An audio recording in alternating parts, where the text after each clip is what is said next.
For many women in Uganda, the death of a husband marks not only the end of a marriage, but the beginning of a painful battle for their share of property.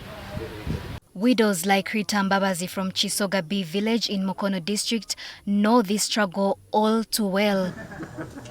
At just 24 years old, Rita lost her husband Charles Cheswa, a well-known real estate dealer who was tragically murdered in February 2023. Left with 3 young children, she soon faced another blow. Her late husband's relatives began demanding she vacates their home along with other properties. They did not want even to look at me. They were bitter. They chased me with a machete.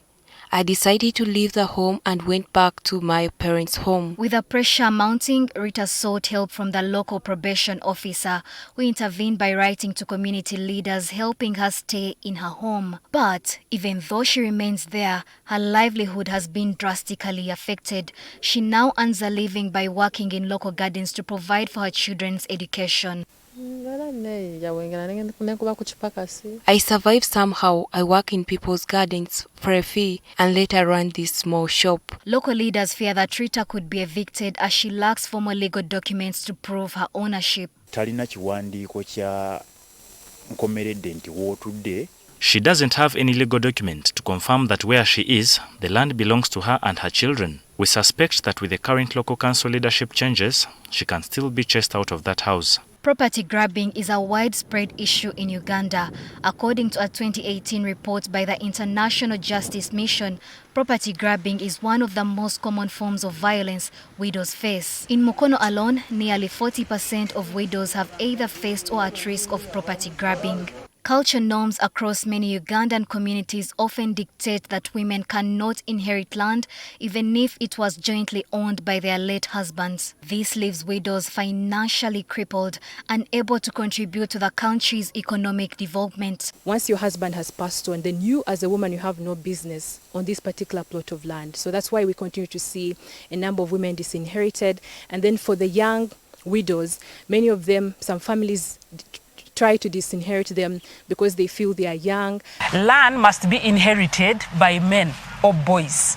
So that alone is a negative cultural norm that most of us have grown up knowing. In response, civil society groups like Landless Uganda and the Stand for Her Land campaign have launched national campaigns to educate women about their legal right to land and urge men to document their property. The Buganda Kingdom's Prime Minister Charles Peter Mayiga has also spoken out against the practice of widow disinheritance, calling it morally wrong and fueled by greed. The situations where the widow is kicked out of the properties, where the people are not working, everyone is looking at their brother's wealth to be a means of their own livelihood or survival.